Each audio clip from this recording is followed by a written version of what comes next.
বৃহস্পতিবার পবিত্র রাতে কেউ যদি এই দোয়াটি 100 বার পরে কোনো দিন পৃথিবীর কোনো মানুষের কাছে তার হাত পাততে হবে না।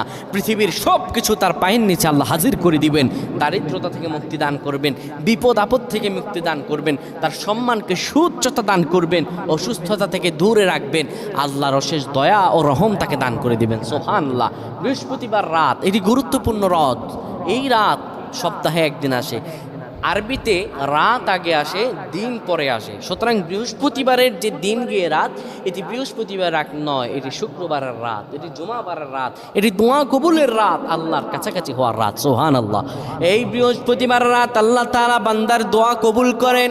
কেউ যদি বৃহস্পতিবার রাতে ঈশা নামাজের পরে পবিত্র হয়ে ইয়া হাইয়ু ইয়া হাইয়ু ইয়া হাইয়ু ইয়া রফিয়ু ইয়া রফিয়ু ইয়া রফিয়ু এই দোয়াগুলো পড়তে পারে 100 বার, আল্লাহ রাব্বুল আলামিন তার